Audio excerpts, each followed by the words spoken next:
Bueno, vamos a hablar con el doctor Eduardo Segura, pero en este caso vamos a hablar de la cabaña El Encuentro, ¿no? Es una cabaña donde podemos encontrar la raza Angus con información genética. Y evidentemente tenemos mucho para conversar, porque es un rodeo 5 estrellas. La cabaña El Encuentro alcanzó la máxima calificación de lo que es denominado como Breed Plan en cuanto a la información genética suministrada por los exponentes que allí son criados. Y por esto es interesante la charla, trascender ese ámbito, el lugar de trabajo, en lo cotidiano, y a partir de este encuentro con el programa, dar información y hacerles ver a ustedes de qué manera ellos llevan adelante este trabajo cotidiano con la mayor seriedad.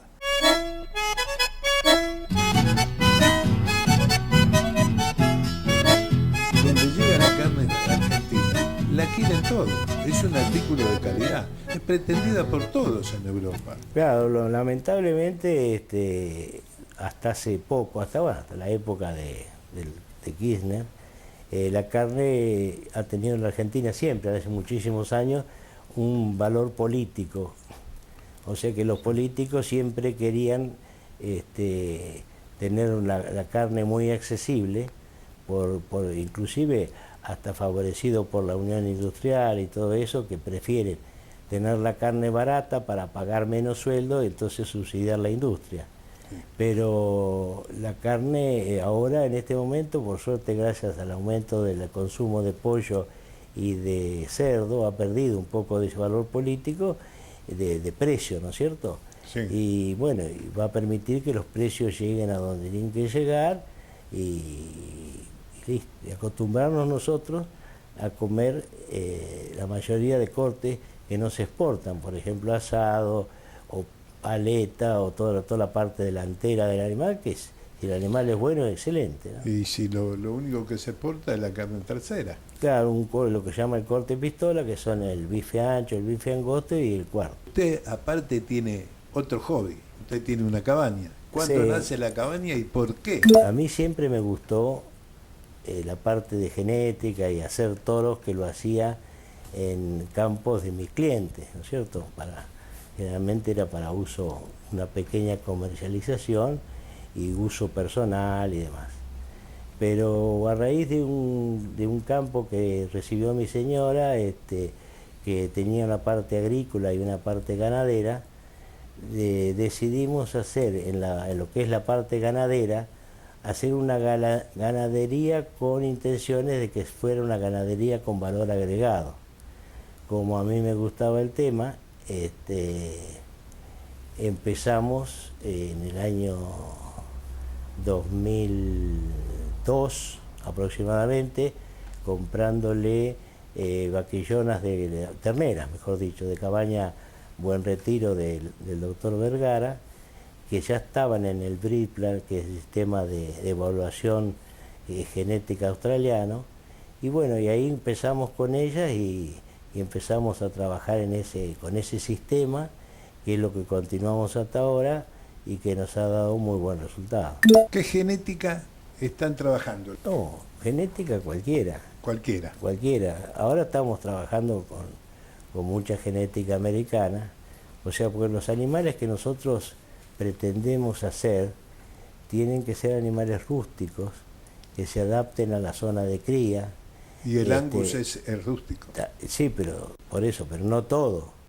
O sea, tiene que hacer usted un Angus rústico para que la vaca se preñe en condiciones desfavorables de los campos de cría, para que los toros no se vengan abajo, o sea, para las condiciones adversas que en general tiene la cría, porque se utilizan los peores campos, porque los mejores campos están en la agricultura. Entonces, bueno, la idea era hacer animales rústicos y productivos. Productivos, o sea, que le produzcan al empresario, digamos, o al ganadero, al productor, mejor dicho, que compre esos animales, beneficios económicos en los rodeos que son utilizados, ¿no es cierto? O sea, buena preñez, facilidad de parto, que cada vaca tenga un ternero, bueno, todos esos elementos que hacen que el resultado final, buen desarrollo, que el resultado final sea económicamente rentable para la gente que lo utiliza. ¿Qué cantidad de toros están sacando por año, doctor? No, nosotros producimos pocos toros, cerca de 100 toros aproximadamente, y bueno, y vamos creciendo de a poco porque... Pero 100 toros es una buena cifra. Es una cantidad, digamos, mediana chica, ¿no? Sí. Lo que pasa es que estamos trabajando mucho, porque uno podría crecer más rápido en vacas, pero estamos trabajando mucho con la reposición o el recambio de las vacas nuestras que tienen mejor números un poquito inferiores por las vacas que tienen las que hemos hecho nosotros, las vaquillonas, con números superiores. Hasta seguimos trabajando mucho en eso porque la clave está en tener buenas vacas. Los toros disponibles para inseminar y para todo eso están para todo el mundo, igual. Entonces, ¿dónde puede sacar uno un producto superior? Si tiene una buena vaca. Y ahí es donde está la clave de sacar buenos toros. ¿Qué raza trabajan? Estamos trabajando con Aberdeen Angus, negro y colorado, pero lo más importante, trabajamos con todo el conjunto del animal, o sea, tenemos lo que nosotros en el sistema australiano llamamos EBB, que es la diferencia esperada de progenio, los DEPS, ¿no es cierto? O sea que todas nuestras vacas tienen esa información. ¿Qué consiste? Facilidad de parto, o sea que cómo van a nacer los hijos, cómo van a nacer las hijas de los toros, de esos animales cuando sean madres, el largo de gestación, el peso al nacer, a los 200, a los 400, a los 600 días, el peso de vaca adulta, la fertilidad medida en circunferencia escrotal, el área de ojo de bife, grasa de cadera, grasa de la costilla número 13 y grasa intramuscular y rendimiento de res. Toda esa es la información. Eso es una trazabilidad del animal. Eso es más que una trazabilidad, es una información que uno tiene de qué es lo que el animal va a transmitir. Estamos ubicados en Tapalqué, provincia de Buenos Aires. El amigo Abel Valquinta nos recibe, conversa con nosotros. Va a hablar de su actividad, contratista rural. Vamos a empezar desde el principio, en lo que hace a la entrevista, las preguntas de nuestra producción. Y esto permite que podamos tener conocimiento de cómo fueron los inicios en esta actividad que acabamos de mencionar, ¿no? Por cierto, siempre es placentero conocer a alguien que está dispuesto a contar de qué manera trabaja y con qué afecto, con qué cariño encara cada uno de sus días. Vamos a la nota, mirando de cara al futuro.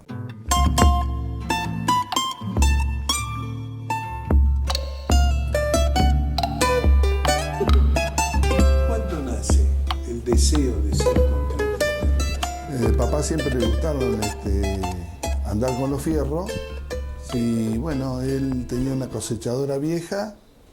Cuando yo terminé el servicio militar, trabajé en la municipalidad de mecánico un año más o menos y bueno, salí y me dediqué a trabajar con papá en el campo. Y de ahí despacito empecé a trabajar. Compramos una máquina en el 78. Se la compramos a González Di Luca, una 19. Y de ahí ya empecé a trabajar solo. ¿Cómo eran esos comienzos? Fueron difíciles porque fueron años de mucha agua que en la provincia, en Tapalqué. Sí. Fue en el 78, 79 que se inundó todo. Yo compré la máquina tenía un lote de girasol grande para hacer. También la falta de experiencia de uno que le parecía que iba a poderlo hacer todo, y no, imposible. O sea que hubo que lucharla bastante. ¿Y qué estuvo haciendo estos últimos tiempos? Porque después, cuando acá ya había tanta agua, decidimos irnos a otro lado a trabajar, que fue donde fui a Henderson. fuimos con la cosechadora, ahí en Estancia Don Julio, tuvimos 10 años trabajando. Siempre hay trabajo en la estancia. Sí, ¿Es así? sí, cierto, sí, ahí estábamos nosotros muy bien, hacíamos la gruesa y la fina. Lo único que a veces que había que cumplir horario, porque no se trabajaba ¿cómo es? De la mañana temprano a la noche, eso no. Ellos trabajaban a horario ¿cómo es? 8 horas de trabajo. Pero igual, era bueno. ¿Y qué pasó? Lo que pasa es que después se inundó también. Monescazón en el 80, 84, 86, y se inundó todo por razón del río Quinto. Y de ahí tuvimos que emigrar. ¿Y cómo estaba usted equipado tecnológicamente? Y en ese momento estaba bien porque la cosechadora era nueva, era una de las cosechadoras que en ese momento fue un furor, porque competía, vamos a ponerle, con la DEU, la color naranja. Sí. O sea que de fierro estábamos bien. Después, bueno, ya después se empezó a avanzar y entrar lo importado, y ya después yo no fui renovando. Seguí trabajando con esa máquina. Y en la actualidad tiene la misma. Es la misma, sí, porque ya después dejé de trabajar mucho afuera, Sí. y empecé a sembrar yo. Que ahí es donde yo le contaba, donde empecé con el girasol confitero, Sí. que se hizo para la Comunidad Europea, Sí. con certificación, eso era orgánico. ¿Qué se debe tener en cuenta para hacer un confitero? No, preparar bien la tierra, y el problema del confitero es que no tiene que haber agroquímico. Todo se hace a fuerza de trabajar la tierra. No se puede echar nada ahí. Y el orgánico menos, porque ya tiene que venir con un seguimiento de 3 años de no haberle, ¿cómo es?, fumigado nada a la tierra. O sea que por eso se buscaba campos con mucha paja, que los primeros años no viene mucho maleza.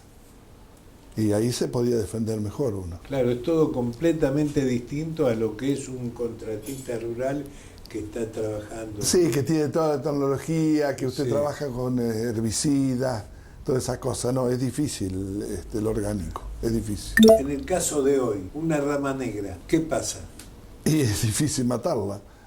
La rama negra, como otros yuyos que se han hecho resistentes al randá. Hoy acá en los Claro. campos se han infestado con rama negra. Y es muy costoso matarla, ese es el problema. Matar se mata. Claro, porque para un confitero donde no tiene que tener nada, le aparece la rama negra, es un problema Sí, grave. no, sembrar confitero como sembrar girasol, vamos a ponerle en campos que ya han sido muy trabajados, es difícil. Si no pone herbicida, es difícil. Y igual que la rama negra vio para la soja, es un problema grandísimo también. Hay otro cardo también que apareció acá que es difícil de matar. No sabría decirle el nombre, pero es un cardo Sí. distinto a los otros, que es uno con una vara alta, que ese inunda los campos y las mejores tierras, porque salen las lomas. San Luis tiene el problema del cardo ruso, ese volador, ¿vio? Ese es terrible también, pero es otra zona, porque es zonas arenosas. En Tapalqué, provincia de Buenos Aires, el amigo Abel de los Heros nos recibe una vez más para hablar del trabajo que lleva a cabo, mirando hacia adelante, también teniendo en cuenta lo que tiene que ver con la actividad y desde qué momento se comenzó a llevar a cabo. Vamos a comenzar una nueva posibilidad de comunicación porque ya habíamos tenido otra nota con él. Estamos mirando de cara al futuro.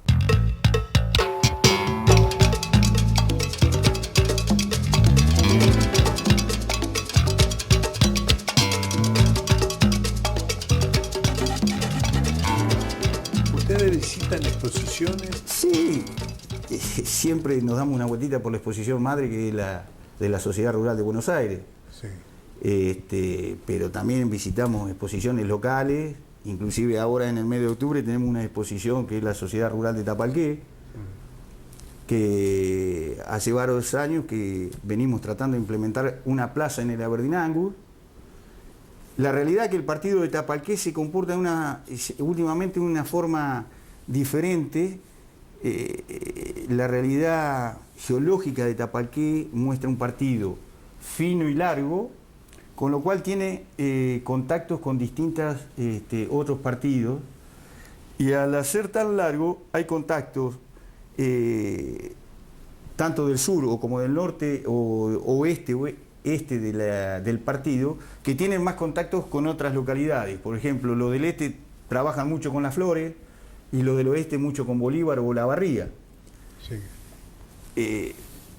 Quiero decir, esa forma de partido que tenemos hace que concentrar en el centro del pueblo, en el centro de nuestra ciudad, la ganadería se nos hace complicado. Sí. Existen remates mensuales, pero ya le digo, la conformación del partido hace que haya pocos productores que se acerquen o que trabajen directamente con esta exposición. ¿Cómo es un día del ganadero? Es levantarse, es recorrer esa hacienda, ver el estado, cómo está, los distintos momentos del año. En este momento estamos en plena aparición, con lo cual estamos permanentemente en un contacto con la hacienda para evitar pérdidas de terneros. Hemos tenido un año muy bravo, o sea, no ha sido un año muy helador, pero sí muy frío en las temperaturas medias, muy prolongado en las temperaturas medias, han sido muy bajas. Es así que ha sido noticia que desde abril a la fecha no hemos tenido temperaturas superiores a los 18 o 19 grados.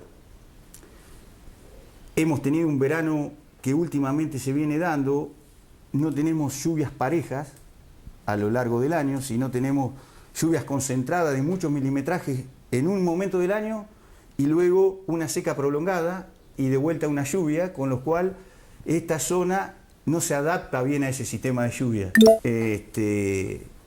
Pero bueno, estamos saliendo, ya le digo, de un año duro, que la primavera nos apunta todavía, no quiere aparecer, las temperaturas siguen siendo frías y la humedad y las lluvias son escasas. Estamos con la esperanza que nos llueva, porque realmente ha llovido de la zona centro hacia el este, o hacia la zona de la costa, no acá.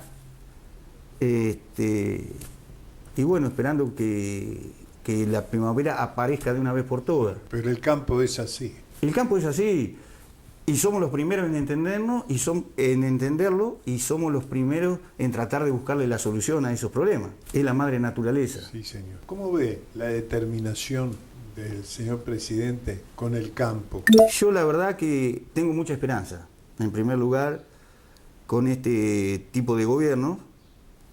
Podemos estar de acuerdo en las políticas económicas que implanten, pero sí tenemos una esperanza grande en la seriedad, en la seguridad jurídica, en el diálogo que hay, en reconocer los problemas y tratar de afrontarlos. Esa es la esperanza que nosotros tenemos siempre. El campo está dispuesto, con el gobierno que sea, tiene que producir.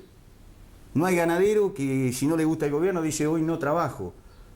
No, todo lo contrario, trabajamos y el doble. Lo que sí a veces nos superan son un poco los costos, sobre todo tenemos una importante presión impositiva, pero bueno, yo creo que el campo también tiene que colaborar y tiene que ser parte de este país, como siempre lo ha sido, ¿no? Generador de nuestra producción y de que ha levantado siempre las economías. Esa es la esperanza que tenemos. Yo lo veo bien, lo veo con esperanza. ¿Cómo ve usted al campo en general? Yo lo veo bien, o sea, yo en el campo siempre estoy tratando de ver el lado positivo del campo. Tenemos problemas a diario. Yo digo que el campo es en el sistema productivo el que más rubros abarca. Hoy salimos de una siembra y entramos en una vacunación, terminamos la vacunación, entramos en el entore, salimos del entore y estamos preocupados por hacer el pasto que viene el año que viene al invierno. O sea, estamos continuamente en el movimiento.